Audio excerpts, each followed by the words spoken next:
मान रखिए। अस्सलाम वालेकुम स्टूडेंट्स, कैसे सब लोग? उम्मीद करता हूँ सब लोग खैरियत से होंगे। Welcome to Falcon Academy. आज इस वीडियो में आपके साथ शेयर करेंगे जीडीबी सोल्यूशन EDU 410 का। जैसे कि आप लोगों को बताया कि ये आपकी जीडीबी ओपन हो चुकी है और इसकी जो ड्यू डेट है वो 7 सितंबर है। आपने 7 सितंबर से पहले इसको सबमिट करवाना है। आज का दिन है और कल का दिन है। तो आपने सबसे पहले क्या करना है, आपने अपने LMS पे जाना है। उधर में आपने अपने जीडीबी सेक्शन में जाना है। उधर से जाके आपने जितनी भी इंस्ट्रक्शन आपको दी जाती हैं उनको आपने अच्छे तरीके से पढ़ना है, फिर उनको आपने फॉलो करना है। और एक क्वेश्चन आपको दिया हुआ है, इस क्वेश्चन को आपने 200 से लेकर 300 वर्ड्स तक आपने लिखना है। वर्ड लिमिट इसकी 200 से 300 है। अपने कॉपी पेस्ट नहीं करना, आपने प्लेजरिज्म से अवॉइड करना है और आपने ड्यू डेट से पहले इसको सबमिट करवाना है। तो ये सारी आपकी इंस्ट्रक्शन होती हैं जो कि आपको आमतौर पर पहले पता होती हैं। तो आपने कोशिश करना है इनको अपनी वर्डिंग में चेंज करके लिखना है। तो चलते हैं क्वेश्चन की तरफ। तमाम दोस्तों से गुजारिश है कि चैनल को सब्सक्राइब कर लिया करें। तो एक क्वेश्चन, बहुत आसान सा क्वेश्चन आपके लिए दिया हुआ है, इतना ज़्यादा मुश्किल नहीं है, आसान सा क्वेश्चन है जी। As a prospective teacher what strategies you will use to improve the speaking skills of the students. कि एज ए प्रोस्पेक्टिव टीचर के आप कौन सी स्ट्रेटजीज़ को यूज़ करके अपने स्टूडेंट्स की जो स्पीकिंग स्किल्स हैं उनको इम्प्रूव कर सकते हैं। तो ये आपने स्ट्रेटजीज़ बतानी है कि कौन सी वो स्ट्रेटजीज़ हैं जिनको आप इस्तेमाल करते हुए जो आपके स्टूडेंट्स हैं उनकी स्पीकिंग स्किल्स को आप इम्प्रूव कर सकते हैं। ये आपका सवाल है, बहुत ज़्यादा आसान सा सवाल है। इसको मैंने आपके लिए आंसर एक शेयर किया हुआ है। आपने आंसर को कॉपी नहीं करना, बल्कि आपने इसको अपनी वर्डिंग में चेंज करके लिखना है। बेशक यही चीज़ें लिखें आप, लेकिन थोड़ी बहुत वर्डिंग और आपने चेंज करनी है, तभी आपको पूरे मार्क्स मिलेंगे। तो चलते हैं आंसर की तरफ। आंसर है जी, as a prospective teacher following strategies you can use to teach the speaking skills of the students. के एज ए प्रोस्पेक्टिव टीचर जो ये नीचे में स्ट्रेटजीज़ दी हुई हैं ये आप यूज़ कर सकते हैं अपने क्लासरूम के अंदर, और इनके इस्तेमाल के ज़रिए आप अपने स्टूडेंट्स की स्पीकिंग स्किल्स को इम्प्रूव कर सकते हैं। सबसे पहली स्ट्रेटजी है बाई इनकरेजिंग कन्वर्सेशंस। के कन्वर्सेशंस को इनकरेज करके आप जितनी ज़्यादा अपने स्टूडेंट्स को इन कन्वर्सेशन में आपके स्टूडेंट्स हिस्सा लेंगे उतनी ज़्यादा उनकी स्पीकिंग स्किल्स जो हैं वो इम्प्रूव होंगी। क्योंकि जो इंग्लिश या जो भी लैंग्वेज हो, लैंग्वेज का जितना ज़्यादा आप इस्तेमाल करेंगे उतनी ज़्यादा वो आपकी इम्प्रूव होगी।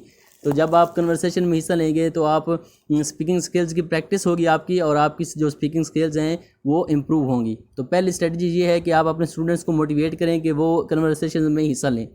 दूसरी स्ट्रेटजी है बाय मेंटेनिंग आई कांटेक्ट। जब भी आप किसी से बात कर रहे हों या आप किसी के साथ इंगेज हों, तो जब आप ऑडियंस के साथ आई कांटेक्ट मेंटेन नहीं करेंगे तो आपकी जो बात है वो उनकी समझ में अच्छे तरीके से नहीं आएगी। तो आपकी जो स्पीकिंग स्किल्स हैं वो फिर अच्छी नहीं होगी। जब तक अगर आप चाहते हैं कि आपकी जो स्पीकिंग स्किल्स हैं वो अच्छी हों और आपकी बात अगले के दिल तक पहुंच जाए, तो आपको चाहिए कि आप आई कांटेक्ट मेंटेन करें ऑडियंस के साथ। तो ये एक अच्छी स्किल है जो आप अपने स्टूडेंट्स को सिखा सकते हैं कि जब वो बोल रहे हों तो उन्होंने अपने ऑडियंस के साथ आई कांटेक्ट किया हो। तो इससे आपकी स्पीकिंग स्किल्स इंक्रीज़ होती हैं। आगे जी, by reminding student to speak loudly. आप जितने ज़्यादा लाउडली बात करेंगे और क्लियरली बात करेंगे तो आपकी स्पीकिंग स्किल्स इम्प्रूव होंगी। तो आपने अपने बच्चों को सिखाना है कि भाई आपने जब बात करनी है तो आपने लाउडली बोलना है और क्लियरली बोलना है। और नेक्स्ट है जी, लास्ट है जी, by more focusing on listening skills. Speaking skills का डायरेक्टली तल्लक जो है वो लिसनिंग स्किल्स के साथ है। जितनी ज़्यादा आपकी लिसनिंग स्किल्स अच्छी होंगी उतनी ज़्यादा आपकी स्पीकिंग स्किल्स अच्छी होंगी। अगर आप चाहते हैं कि आपके स्टूडेंट्स के अंदर स्पीकिंग स्किल्स अच्छी हो जाएं तो आपने उनकी लिसनिंग स्किल्स के ऊपर भी फोकस करना है।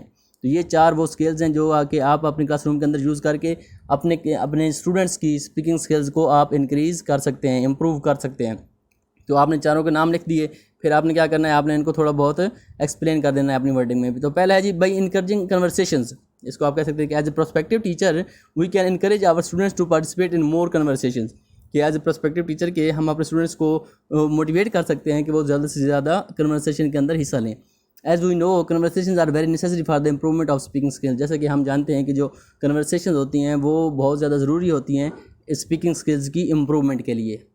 तो ये आसान सा है, कोई इतना ज़्यादा इसमें मुश्किल नहीं, इतना ही आप इसको एक्सप्लेन करें तो काफ़ी होगा। आगे है जी, by maintaining eye contact. As teacher we also know that we also can teach our students to maintain eye contact with their listeners. कि एज ए टीचर हम अपने स्टूडेंट्स को ये पढ़ा सकते हैं कि जब आप बात करें तो आप अपने ऑडियंस के साथ या अपने सुनने वालों के साथ आई कॉन्टैक्ट मेंटेन करें।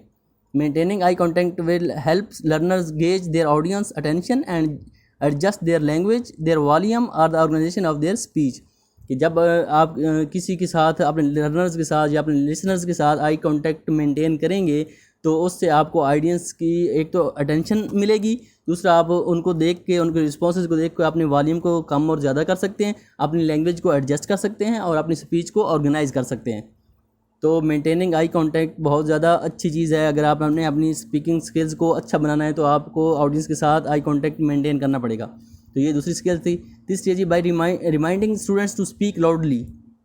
As we know, speaking loudly and clearly is very helpful for the student to improve their speaking skills.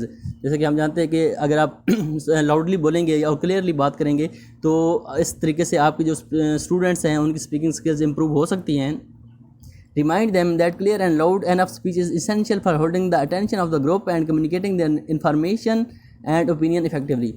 कि आपने अपने स्टूडेंट्स को याद दहानी करवानी है कि अगर आप क्लियरली और लाउडली स्पीच करेंगे, अच्छे तरीके से आप बोलेंगे, तो एक तो जो जिनके साथ आप बात कर रहे हैं उनकी अटेंशन आपको मिलेगी और दूसरा आप इन्फॉर्मेशन को करेक्ट तरीके से और इफ़ेक्टिव तरीके से अपनी बात को लोगों तक पहुंचा सकते हैं।